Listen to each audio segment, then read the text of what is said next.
नमस्कार प्रेक्षकांनो. आता रमा आलेली आहे दीक्षितांच्या घरी. अक्षय म्हणतो, "अण्णासाहेब कुठे आहे? तुम्हाला सर्व काही माहीत आहे आणि लवकर सांगा." आता दीक्षितांची बायको बाहेर येते आणि म्हणते की अण्णासाहेब कुठे आहे ते तुम्ही आता रमाला खरं खरं सांगून टाका. तिच्यापासून काही लपू शकत नाही. तेव्हा आता दीक्षित म्हणतात की हो, अण्णासाहेब एका बिल्डरकडून त्यांनी पैसे उसने घेतले होते.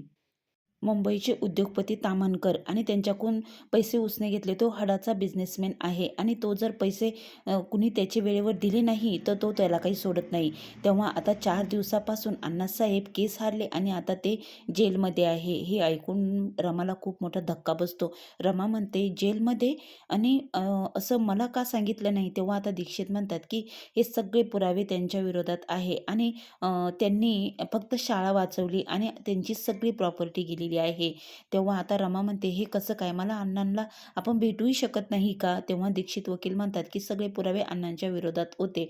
आणि मग इकडे शशिकांत सांगत असते की रमा जेवली का? रमा खूप ट्रेसमध्ये आहे. तेव्हा अक्षय म्हणतो, "जेवत नव्हती आणि बळबळ तिला मी 2 घास खाऊ घातले तेव्हा 2 घास खाल्लेले आहे."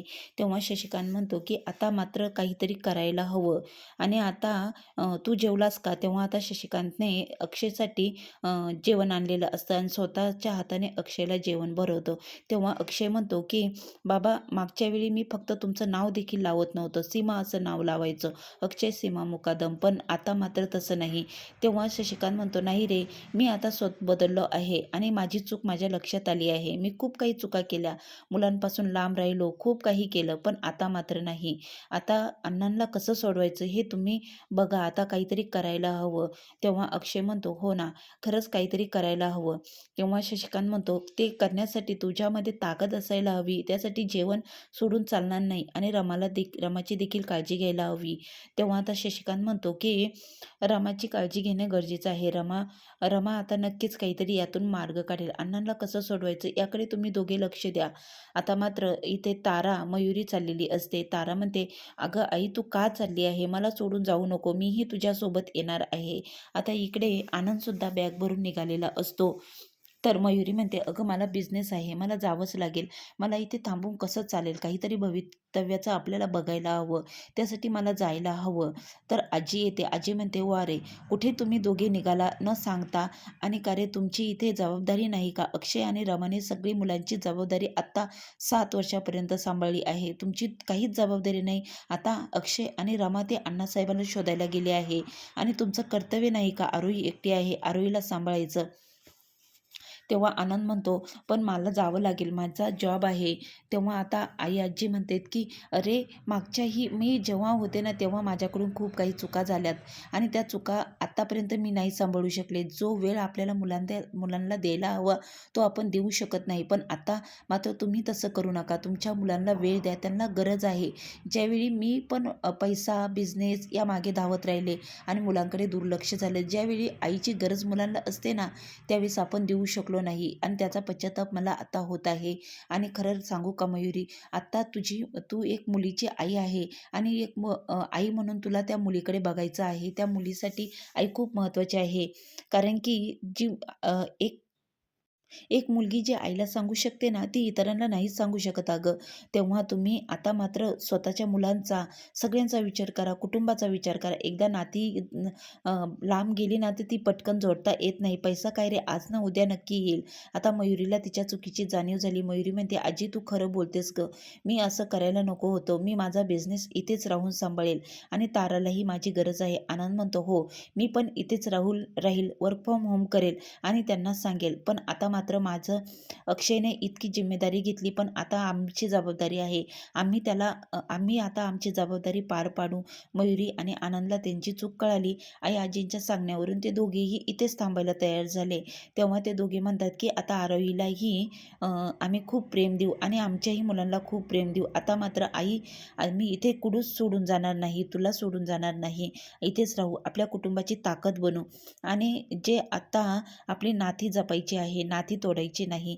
आता मात्र अयाजीच्या सांगण्यावरून मयुरी आनंद इथे थांबलेले आहे. अक्षय आता दीक्षित वकिलांकडे आलेला आहे. अक्षय म्हणतो, आता काय करायला हवं, तुम्ही अण्णांना कसं सोडावं लागेल. तेव्हा दीक्षित वकील म्हणतात, ते तामानकर जे आहेत ना, ते खूप मोठे उद्योगपती आहे आणि ते त्यांचा वीक पॉईंट म्हणजे त्यांची बायको. त्यांचं बायकोच्या सांगण्यावरूनच ते सगळं करतात. तेव्हा अक्षय म्हणतो, त्यांची बायको डार्लिंग म्हणजे आता हिला भेटायला हवं. तेव्हा अक्षयला आता तेव्हा दीक्षित म्हणतात की आता त्याच्या बायकोला भेटण्याशिवाय पर्याय नाही, त्याच्या बायकोला भेटावं लागेल. तेव्हा आता इथे अक्षय म्हणतो की ठीक आहे, मी उद्याच मुंबईला जातो आणि ताम्हणकरच्या त्या बायकोला, त्या डार्लिंगला भेटतो आणि तिच्याशी बोलून बघतो काय होतंय का नाही, काही मार्ग निघतोय का नाही. तर इकडे अर्थाला सोडायला अभिषेक शाळेत आलेला असतो. अर्था म्हणते, बाबा तू मला सोडून तर जाणार नाही ना, आज अर्थाचा पेपर असतो. तेव्हा आता मात्र अभिषेक म्हणतो, नाही बाळा, मी इथेच तुझा पेपर होईपर्यंत बाहेरच थांबणार आहे, कुठेच जाणार नाही. तू छान असा पेपर लिही, पटदिशी बाहेर ये आणि तुला घेऊनच जाईल मी, तू इथून जाणार नाही.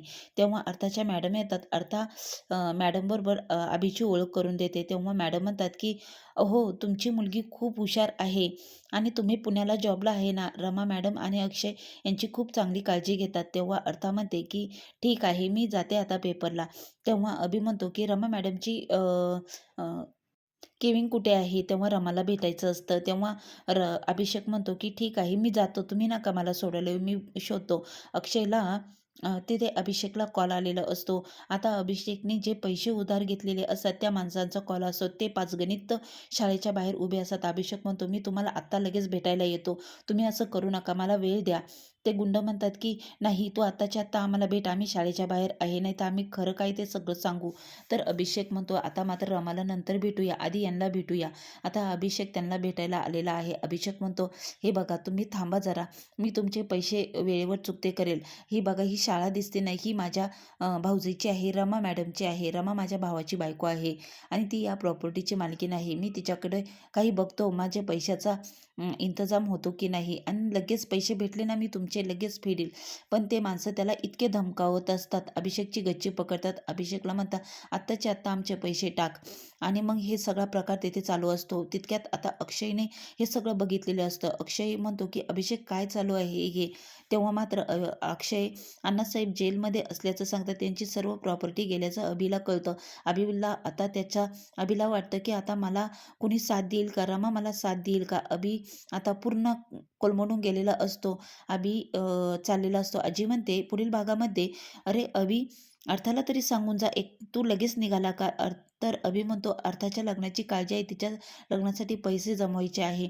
आता पुढील भागामध्ये अभि आणि अण्णांना रमा वाचवेल का. पुढील भाग बघण्यासाठी चॅनल